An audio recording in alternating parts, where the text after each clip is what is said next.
Hey, sports fans, it's Clark Commando 1983. Mark Ruggiero here from beautiful Lodi, California.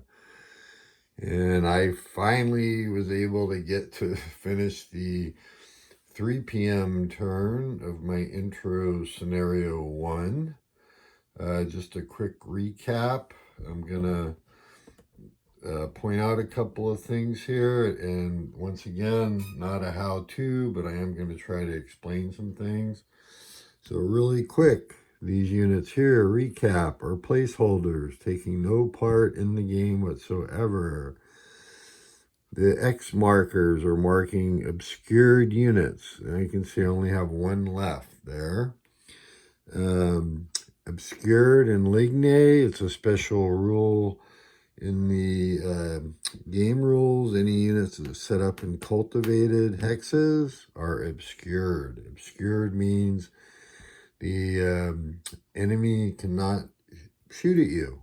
They have to melee you to get you revealed, or you have to move out in the open or something. So, that being said, this is La Bataille Ligny, 2nd edition by Clash of Arms, in case you didn't already know that. And in the 3 p.m. turn, we had some pretty good action. Let's see if we can fix this without messing up the stack. Had some, honestly, pretty good action going on. Did some melees, got some shooting in. And as you can see, there's more Prussian troops arriving. So the Prussians were up here. This stack here got retreated, disordered, was the result of a melee that they did with the French. So I said I wouldn't make it a learning scenario, but I do want to, let's see, kind of go over a couple of things, right? You have on your units, right, you have your strength or your steps, and then you have movement. You have different formations, which if in this game, in the normal rules, anything that's not in clear terrain is considered you're in general formation, which has different impacts on the game. In Ligny, that is only effective in towns or woods. And if you look, I think you can see, let me zoom in just a little bit more. So a good example is this hex here is a village hex. It has brown thatched roofs. Only the hexes, which I believe are out of the area right now of play, with red thatched roofs are town hexes. And then woods, of course, would be like here, these hexes here. So, and I want to go over really quick because I'm trying to keep these videos kind of short. You also have, and let me zoom in a little bit, and I'll use, let's see here, we'll use this guy here as an example. So some of the formations that you can have in the game are column. So you face a hex side. I'm using this guy here as an example. And he'll have, these will be his front hexes, and he'll have a rear hex. If I make any mistakes in this video, they're all mine, and you guys can feel free to point them out. I am learning the game, so this is helping me reinforce what I'm learning. Line formation is like that, points towards a vertex of a hex. And that would mean like this, these would be his front hexes, and then you have your flank and your rear. Okay. Units in general formation can use their full movement potential. In line, you subtract 2, okay, from your movement potential. Also, if you have 5 or more increments, this unit has 2. This one has 8. If this, for example, had 8, you could deploy in line like that. Now you're in 2 hexes. So that means these 3 would be your front, and then your flank is out here. Let's see, let me get right here. And then you have your rear hexes, okay? And the advantage of that is when you're in general or column formation, or general, column, sorry. Oops. Oh boy, did we stop here? Are we still, no, we're still recording. Sorry about that. Let me zoom back out a little bit. I want to show you. So when you are in, you use the printed fire strength, which in this case, going down the left side is 6 is the fire, 4 is melee, and 26 is morale. This actually unit is capable of skirmishing, but shown by the upper right number with the 2, that's its range. Okay? But when you're in general line formation, okay, the most you can use is shoot is 4 increments.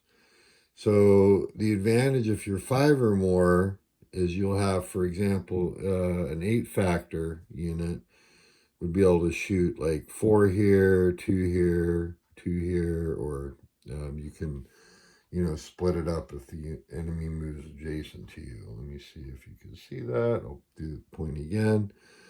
So 4 or less increments, and they're in line, single hex like this. 5 or more, you can deploy into 2 hexes, which gives it more front. And you have a limit of how many factors you can shoot into a hex. Now there are multiples. I'm going to pull out the table here that will show you really quickly. I'm going to try to do this. How you do fire combat. And it's just an example. There again, it's helping me reinforce the rules in my head. So if you look, let's see here. Let's pull. Let's go. Oh, I want to go the other way. Thank you for your patience. I love these games, and sorry I'm not Mr. Pro here. I'm just really passionate. So if you look at let's use the top French, for example. So if you have line infantry, you go across in the different formations is the multiplier times their increments. If it says printed, you use that upper left number that I showed you earlier.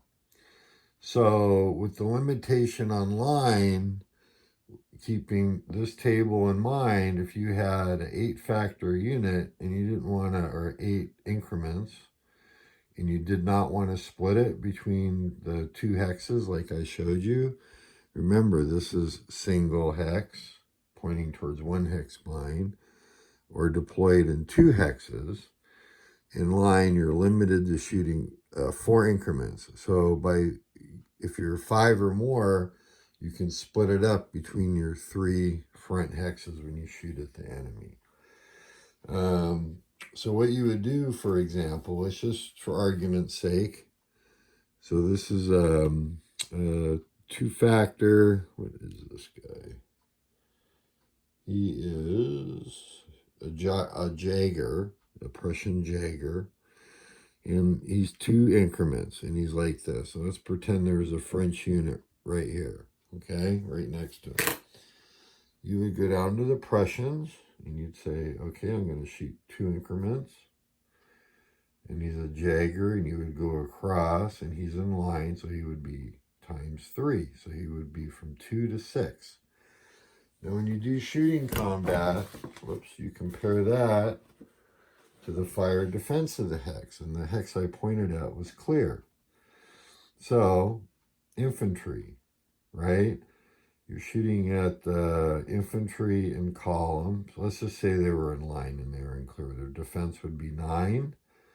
So you would be shooting the 2 times 3 is 6 at 9, would be a 1 to 2 odds.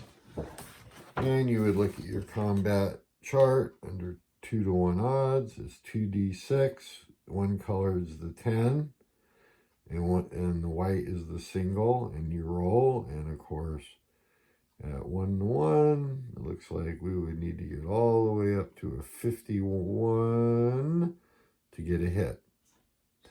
So you can see shooting, there's lots of increments. But what I wanted to show you is there's structures, and if you remember from my last video, the idea of this scenario is the French were trying to capture 5 of these village hexes.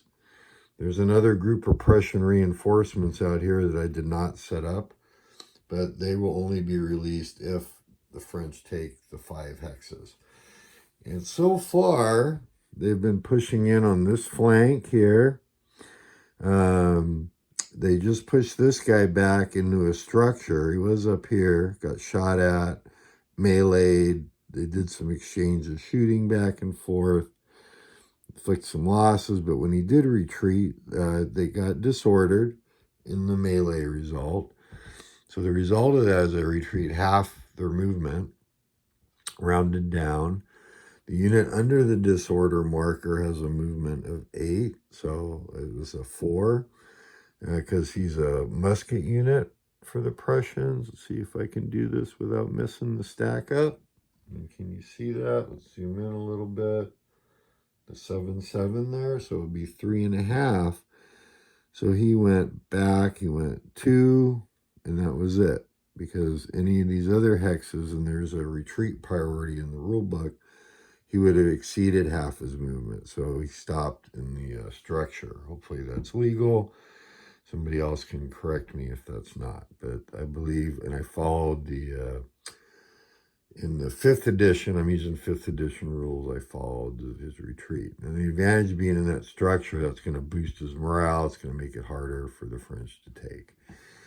Now you'll notice these, another thing really quick, because I said I want to try to keep these under 15 minutes. The Prussians have muskets, or line guys, that's these guys. The guys with the Maltese crosses are Landwehr, which actually, doing this video, I just remembered, because he retreated, I need to roll a morale check for this guy, but he's in a structure, so he should be okay, unless I roll really bad, but their morale is pretty bad. So I'm going to do a die roll over here. I got to beat a 33 or higher, and I pass. And I rolled a 52, so we're good. But it's a D6 system, so last lesson for today, a D6 system means, example, if it said -3 on the morale, and you rolled the combination of, let's say, 40, 41, okay, a 41, and you had to subtract 3 from that morale, would get you down to a 33. So hopefully that makes sense to you. If you pull some dice out, put a 4 on a color die and a 1 on the, or let me do it. I think I just made a mistake. Gosh, darn it. Sorry, guys. 41, and you subtracted 3, it would go to 36, 35, 34. My bad. So, all right, apologize for the mistakes. Like I always say, I do these videos for fun, my entertainment. I hope that you're able to learn something out of it. I'll be doing another one. Next up will be the 3:20 p.m. turn. I covered a little bit on formations. The other thing, formation changes cost infantry 1 movement point, cavalry 3, and artillery 2. You also have to have orientation. As you move, you can only move in your front hexes, and you can change the way your orientation is, you're facing, but you have to have movement potential, so left. So what that means is, if you have a movement of 8, you can't move all 8 and then in the last hex change your orientation. You actually have to have a movement point, some potential left. So we're here at 14.5 minutes. I am having a great time doing this. I really love this. Scenario 1, and my goal here is I'll share with you guys as I go. I'm hoping that maybe tomorrow, I don't know, it seems like I've been getting like 1 turn a day in with real life. So, but I want to get this done because in a couple weeks on the 20th, I'm going to meet a buddy of mine. We're going to play the full battle. So I need to get into the cavalry rules and lots of things. Anyways, thanks for checking it out. If you liked it, you like my passion, you want to follow, subscribe, and hit the alert button. Okay? All right. Have a great one. Bye.